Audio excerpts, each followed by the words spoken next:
ನಾದ ಮನುಷ್ಯನ ಬದುಕಿಗೆ ಮುದ ನೀಡುತ್ತದೆ. ಕಲ್ಬಾಗ್ ಎನ್ನುವ ಊರನ್ನು ಕಲಾಭಾಗವನ್ನಾಗಿ ಮಾಡಿರುವುದು ದಿವಂಗತ ಗೋವಿಂದ ಹೆಗಡೆ ಅವರಿಗೆ ಸಲ್ಲುತ್ತದೆ ಎಂದು ಹಿರಿಯ ಸಾಹಿತಿಗಳು ನಿವೃತ್ತ ಉಪನ್ಯಾಸಕರಾದ ಡಾಕ್ಟರ್ ಶ್ರೀಪಾದ್ ಶೆಟ್ಟಿ ಅಭಿಪ್ರಾಯಪಟ್ಟರು.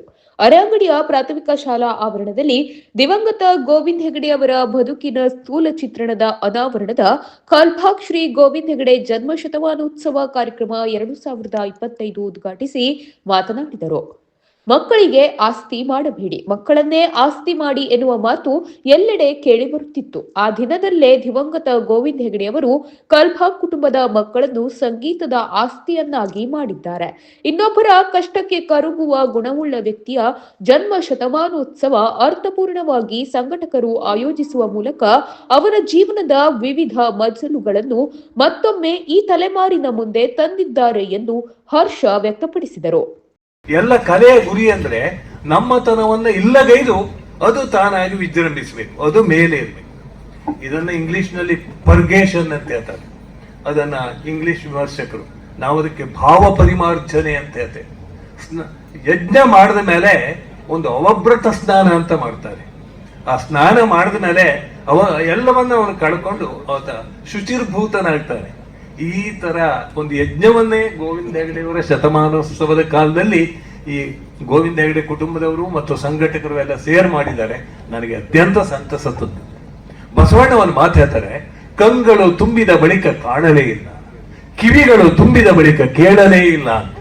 ನಾನು ಇದನ್ನ ಈ ಸನ್ಮಾನವನ್ನ ಅಲ್ಲಿ ಕುಂತಿರುವಂತ ನಮ್ಮ ಗೋವಿಂದ ಹೆಗಡೆಯವರನ್ನ, ಅವ್ರ ಕುಟುಂಬದವರು ಹಾಡ್ತಾ ಇರುವಾಗ ಸಾಮಾನ್ಯ ನಾವು ಕೆಲವು ನನ್ನ ವಿದ್ಯಾರ್ಥಿಗಳ ಪಾಲಕರಿಗೆಲ್ಲ ಹೇಳುವುದಿರ್ತದೆ, ದಯಮಾಡಿ ಮಕ್ಕಳಿಗೆ ಆಸ್ತಿ ಮಾಡಬೇಡ್ರಿ, ನೀವು ಮಾಡಿದ ಆಸ್ತಿ ಅವರನ್ನ ಆಲಸಿ ಮಾಡ್ತದೆ, ಆದ್ರೆ ಮಕ್ಕಳನ್ನ ಆಸ್ತಿ ಮಾಡಿ ಅಂತ. ಇದನ್ನ ಒಂದು ಶತಮಾನದ ಹಿಂದೆ ನಮ್ಮ ಗೋವಿಂದ ಹೆಗಡೆ ಅವರು ಮಾಡಿದರು. ನಮ್ಮ ನಾಗವೇಣಿ ಅಕ್ಕನಿಗೆ ಎಷ್ಟು ಜನ ಬಂದು ಇಲ್ಲಿ ಖಾಲಿ ಬಿದ್ರು ಅಂದ್ರೆ ನಾನು ಹೇಳಿದೆ, ಅಕ್ಕ ನೀನೇನ್ ಮತ್ತೆ ಸನ್ಯಾಸಿ ಆಗ್ಬಿಡ್ತೀಯ, ಮತ್ತೆ ದೀಕ್ಷೆ ತಗೊಳ್ತೀಯೋ ಹೇಗೆ? ಬಹಳ ಜನ ಈಗ ಕ್ಯೂದಲ್ಲಿದ್ದಾರೆ, ಸನ್ಯಾಸಿ ಆಗ್ಬೇಕು, ಸುಖ ಅನುಭವಿಸ್ಬೇಕು ಅಂತ. ನೀ ಮಾತ್ರ ಹೆಂಗೇನೋ ಆ ಜನ ಕೈ ಮುಗಿತಾರಲ್ಲೇ ನಿನಗೆ ಅಂದೆ. ಏನೇ ಶ್ರೀಪಾದ, ಹೆಂಗಿದ್ದೆ ನೀನು, ಆರಾಮಿದ್ಯೇನೋ ಕೇಳು ನಮ್ಮ ಅಕ್ಕ. ಹೀಗೆ ಅವ್ರ ಮನೆಯ ಜೊತೆಗೆ ನನಗೊಂದು ಅಪಾರವಾದಂತ ಒಂದು ಒಲವು. ನನ್ನ ತಾಯಿ ಈರಮ್ಮನ ಮನೆ ಅಲ್ಲೇ ಪಕ್ಕದಲ್ಲಿ. ಇಲ್ಲಿ ಕಲ್ಬಾಗ ಮತ್ತು ಕೆರೆಕೋಣು ಅಂತಿದೆ. ಇದು ಹೇಗೆ ಗೆರೆ ಯಾರು ಕೊರೆದ್ರು ಅಂತ ಗೊತ್ತಿಲ್ಲ. ಕಲ್ಲು ಭಾಗವಾಗುವಂತೆ ಇಲ್ಲಿ ಮಾಡಿದ್ರು. ಬಾವಿ ತೋಡುವಾಗ ಸಾಮಾನ್ಯವಾಗಿ ಸೇಡಿ ಮಣ್ಣು ಬಂದ್ರೆ ನೀರು ಬರೋದು ಕಷ್ಟ, ಕಲ್ಲು ಬಂದ್ರೆ ನೀರು ಬರ್ತದೆ. ಆದ್ರೆ ಕಲ್ಭಾಗದ ಗೋವಿಂದ ಹೆಗಡೆ ಕುಟುಂಬದವರು ಈ ಹಾಡಿನ ಮೂಲಕ ಒಂದು ಬಾವಿಯನ್ನು ತೋಡಿ ಕಲ್ಲು ಭಾಗ ಮಾಡಿದ್ದಾರೆ.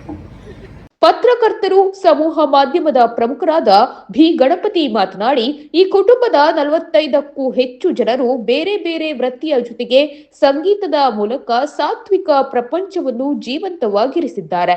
ತೊಳಸಾಣಿಯ ಮರಾಠಿ ಸಮುದಾಯದ ತೋಟದಲ್ಲಿ ಸಸ್ಯ ಬೆಳೆಯಲು ಗೋವಿಂದ ಹೆಗಡೆ ಅವರು ಶಿಕ್ಷಣದ ಮೂಲಕ ಜಾಗೃತಿ ಮೂಡಿಸಿದವರಲ್ಲಿ ಆರ್.ವಿ. ಭಂಡಾರಿ 2 ಅನನ್ಯರತ್ನರಾಗಿ ಈ ಗ್ರಾಮಕ್ಕೆ ಕೊಡುಗೆ ನೀಡಿದ್ದಾರೆ.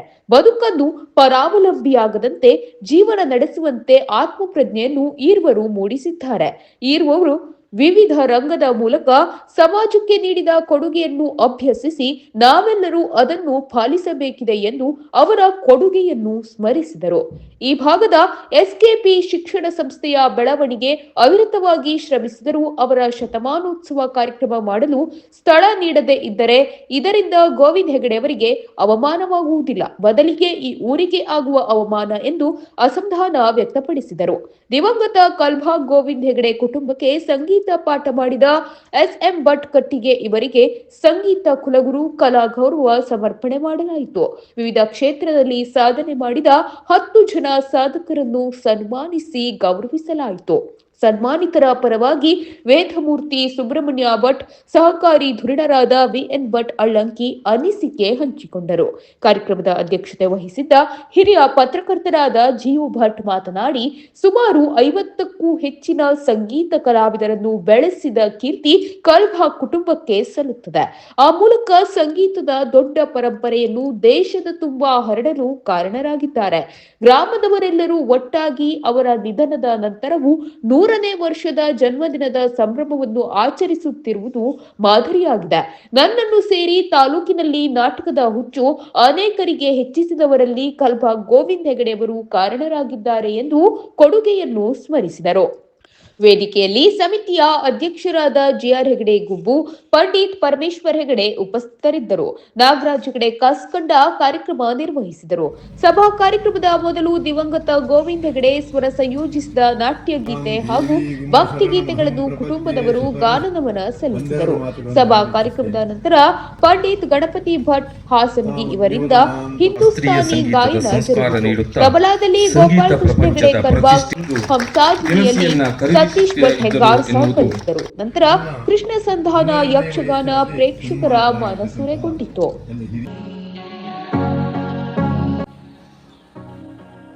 ಹೊನ್ನಾವರ ತಾಲೂಕಿನ ಮಂಕಿ ಪಟ್ಟಣ ಪಂಚಾಯಿತಿಗೆ ನಡೆದ ಪ್ರಥಮ ಚುನಾವಣೆಯಲ್ಲಿ ಜಯಗಳಿಸಿದ ಎಲ್ಲ ಬಿಜೆಪಿ ಅಭ್ಯರ್ಥಿಗಳಿಗೆ ಅಭಿನಂದನೆಗಳು. ಮಂಕಿ ಗ್ರಾಮವನ್ನು ನಮ್ಮ ಬಿಜೆಪಿ ಸರ್ಕಾರದ ಅವಧಿಯಲ್ಲಿ ಪಟ್ಟಣ ಪಂಚಾಯಿತಿಯನ್ನಾಗಿ ಪರಿವರ್ತಿಸಲಾಗಿತ್ತು. ಅದಕ್ಕೆ ಬೇಕಾದ ಎಲ್ಲಾ ಪ್ರಯತ್ನಗಳನ್ನು ಶಾಸಕನಾಗಿ ಮಾಡಿದ್ದೆ. ಸಾಕಷ್ಟು ಅಭಿವೃದ್ಧಿ ಕಾರ್ಯಗಳನ್ನು ತಂದಿದ್ದೆ. ನಮ್ಮ ಸರ್ಕಾರದ ಅವಧಿಯಲ್ಲಿ ಆಗಿರುವ ಅಭಿವೃದ್ಧಿ ಕಾರ್ಯಗಳನ್ನು ಗುರುತಿಸಿ ನಮ್ಮ ಪಕ್ಷದ ಅಭ್ಯರ್ಥಿಗಳನ್ನು ಗೆಲ್ಲಿಸಿ ಬಹುಮತದಿಂದ ಆಡಳಿತಕ್ಕೆ ತಂದು ಆಶೀರ್ವದಿಸಿದ ಸಮಸ್ತ ಜನತೆಗೆ ಹೃತ್ಪೂರ್ವಕವಾಗಿ ವಂದಿಸುತ್ತೇನೆ. ಪಕ್ಷದ ಸಮಸ್ತ ಕಾರ್ಯಕರ್ತರಿಗೆ, ಮುಖಂಡರಿಗೆ ಅನಂತ ಧನ್ಯವಾದಗಳು. ಸುನೀಲ್ ನಾಯ್ಕ್, ಮಾಜಿ ಶಾಸಕರು, ಭಟ್ಕಳ ಹೊನ್ನಾವರ ವಿಧಾನಸಭಾ ಕ್ಷೇತ್ರ.